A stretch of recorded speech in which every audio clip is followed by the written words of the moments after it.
Ya. Yang ketiga, rahilun artinya adalah keberangkatan. Nah, baik. Kalau begitu, apakah makna dakhil? Ya, makna dakhil mungkin isim maf'ul, mungkin isim fa'il, dan mungkin masdar. Kalau dakhil itu kita anggap isim maf'ul, artinya sesuatu yang dibuat bercacat. Kalau isim fa'il, sesuatu yang mengandung cacat. Kalau masdar, cacat. Ya. Inilah selintas pengertian kebahasaan dari nama mata kuliah kita. Kemudian, mengapa mata kuliah kita ini ad-dakhil fit tafsir, bukan ad-dakhil fi Al-Quran? Tolong Anda tebak mengapa? Ya, jawabnya sungguh sangat mudah. Karena cacat itu hanya ada di tafsir, tidak ada di dalam Al-Quran. Baik, selesai pembahasan kita kepada ad-dakhil. Sekarang kita pindah ke at-tafsir. At-tafsir, kalau ad-dakhil akar katanya seperti kita terangkan tadi, apakah akar kata dari tafsir? Ya, akar kata dari at-tafsir adalah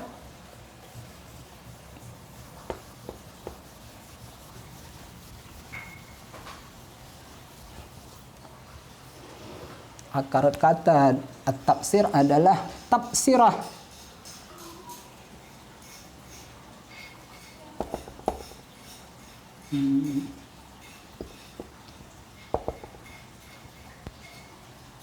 Ya.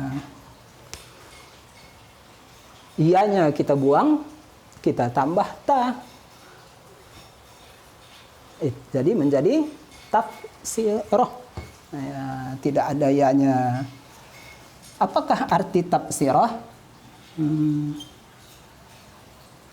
Tafsirah artinya adalah ya, air seni, air kencing. Ya. Mengapakah ilmu yang mulia, yaitu ilmu tafsir, tetapi maknanya sangat buruk sekali, yaitu air najis, air kencing, air seni? Mengapa demikian? Tafsirah artinya air kencing. Air kencing itulah akar kata mata kuliah, disiplin ilmu tafsir.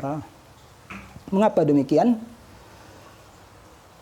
Karena air seni itu adalah alat yang sangat akurat untuk menunjukkan kondisi kesehatan seseorang. Ya. Karena itulah Badan Narkotika Nasional ketika ingin meneliti apakah seseorang mengkonsumsi narkoba atau tidak, yang ditelitinya adalah air seni. Kenapa air seni? Itu cepat dan akurat. Bisa saja yang diteliti rambut, tapi kurang akurat dan lambat. Ya. Mengapa dokter ketika ingin meneliti apakah seorang wanita hamil atau tidak, yang diteliti adalah air seni? Kalau begitu, apa kaitan air seni dengan ilmu tafsir? Air seni adalah sesuatu yang sangat akurat menerangkan kondisi seseorang. Jadi ada unsur menerangkan.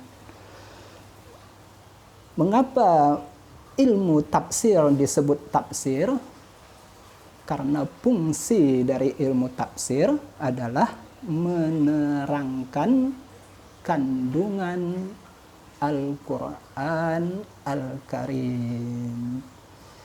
Ya, karena itu fassara yufassiru tafsiran artinya adalah awdaha yubihu idahan atau kasyafa yakshifu kashfan atau abana yubinu ibanatan. Baik, sekarang kita lihat arti ad-dakhil. Nah, kalau begitu, apa arti ad-dakhil secara bahasa?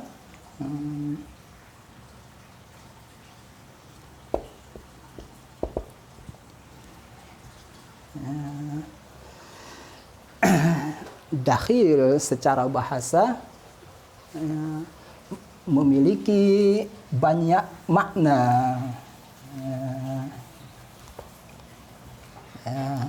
Salah satu arti dakhil adalah kata serapan.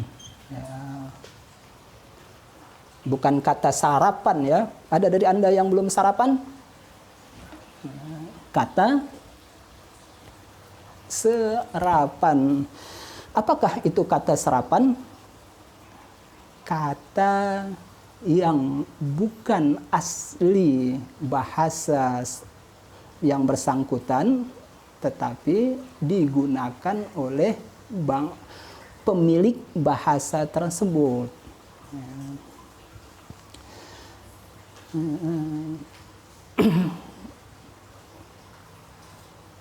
Bola. Bola kita katakan kata serapan. Kenapa? Karena pada awalnya dia bukan bahasa Indonesia. Dia diserap, diambil dari bahasa Inggris, ball. Lampu. Kita katakan kata serapan karena diserap, diambil dari kata bahasa Inggris, lamp. Nah, demikian juga kasusnya dengan bahasa Arab. Bila bahasa Arab itu diserap dari non-Arab, maka kosakata tersebut disebut dengan dakhil. Kalau begitu, adakah dakhil di dalam Al-Quran? Ada. Imam As-Suyuti telah meneliti lalu menyatakan di dalam Al-Quran ada 117. Ya, angkanya cukup banyak, yaitu 117. Dalam Al-Quran ada 117 kata serapan.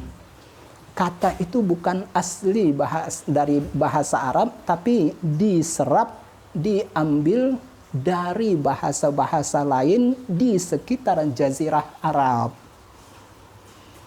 Ya, contohnya apa? Contohnya al-yammu. Apakah arti al-yammu? Al-yammu artinya al-bahru. Apa arti al-bahru? Laut. Di dalam Al-Quran kata al-yammu berulang 6 kali. Disebut sebanyak 6 kali. Mengapa al-yammu itu disebut dakhil? Karena dia kata serapan. diserap atau diambil dari mana? Diambil dari bahasa Ibrani. Apa itu bahasa Ibrani? Bahasa yang saat ini dipakai oleh bangsa Yahudi. Bahasa Ibrani adalah bahasa Bani Israel. Nah, kalau begitu, kalau di dalam Al-Quran ada 117 kata serapan, kalau begitu, di dalam Al-Quran ada dakhil. Ya, benar. Dakhil dalam pengertian dia kata serapan. Tapi tidak dakhil dalam pengertian dia mengandung cacat yang membingungkan bangsa Arab. Mengapa demikian? Seandainya saya berkata, anak itu main bola di lapangan, apakah ada orang yang menyatakan saya berbahasa Inggris? Tidak ada. Tetapi bukankah bola dari ball, saya menyalakan lampu? Apakah ada orang yang menyatakan saya berbahasa Inggris? Tidak ada. Mengapa demikian? Bukankah lampu dari lem? Nah, demikian juga kasusnya dengan al-yammu. Nah, al-yammu benar dakhil. Tetapi al-yammu ini sudah dipakai oleh orang Arab dan dalam jangka waktu yang lama sehingga mereka sudah menganggap al-yammu itu adalah bahasa Arab. Ya, sama seperti kita sudah menganggap bola itu bahasa Indonesia, lampu itu bahasa Indonesia. Baik. Kalau apakah arti dakhil yang lain? Arti dakhil yang lain adalah anak zina. Anak zina disebut dakhil. Mengapa anak zina disebut dakhil? Bukankah anak zina itu tidak berdosa? Yang berdosa adalah kedua orang tuanya. Ya, jawabannya adalah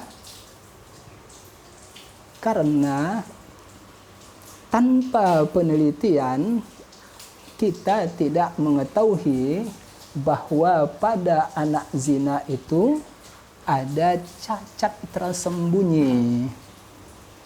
Apa cacatnya? Cacat keturunan. Keturunannya mengandung cacat. Sama halnya dengan kalimat kata yammun tadi. Mengapa kata yammun disebut dakhil padahal itu kata serapan? Tanpa kita teliti, kita tidak akan mengetahui bahwa itu kosakata bahasa Ibrani. Ya. Apakah pengertian dakhil yang lain? Pengertian dakhil yang lain adalah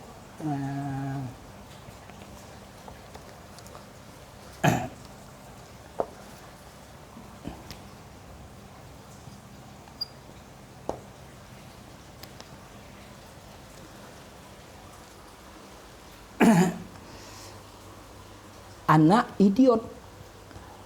Ya, anak idiot itu dakhil. Mengapa?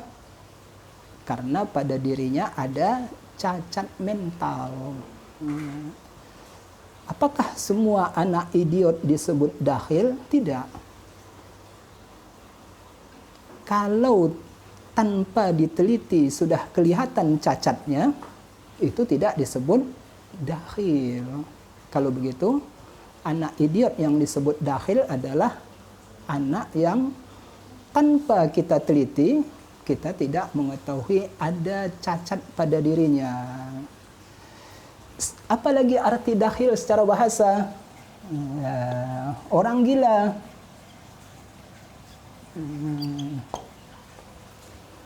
Apakah semua orang gila dakhil? Tidak. Kapan orang gila kita sebut dakhil? Kalau cacat akalnya itu baru kelihatan setelah kita teliti. Kalau ada orang gila yang mencari-cari makanan di tempat pembuangan sampah tanpa berpakaian, badannya bau kotor, itu tidak dakhil. Mengapa? Karena cacatnya tidak tersembunyi. Kalau begitu, orang gila yang bagaimana yang disebut dakhil? Orang gila yang kelihatan penampilan luarnya seperti orang normal, tetapi setelah kita ajak bicara, setelah kita keteliti, lalu kita mengetahui bahwa ada cacat pada akalnya. Baiklah, karena keterbatasan waktu, pertemuan kita pada kali ini kita cukupkan demikian. Ya, agar perkuliahan kita lebih efektif, ya, saya memberi Anda beberapa tugas pada kesempatan ini. Ya. Tolong ambil itu, tolong ambil salak. Ya.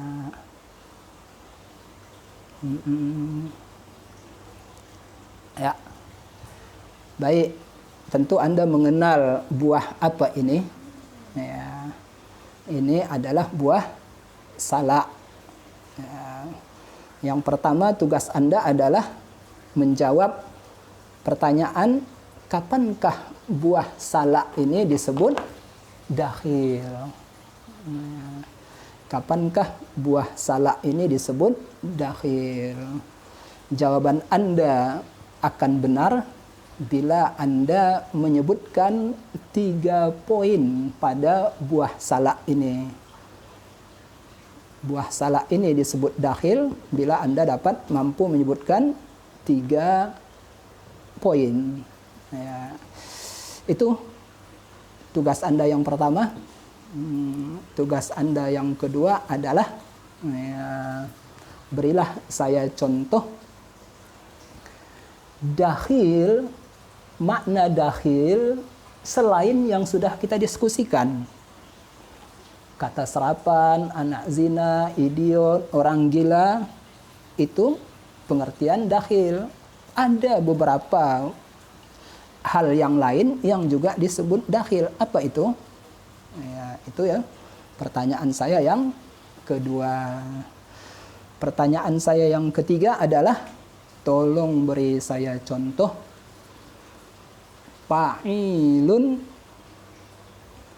yang maknanya isim maf'ul, isim fa'il, dan masdar.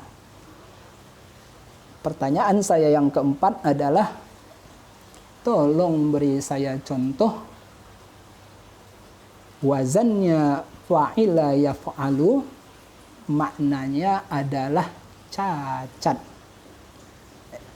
Demikianlah perkuliahan kita pada kesempatan ini. Mudah-mudahan Allah memberikan kemudahan kepada kita semua dan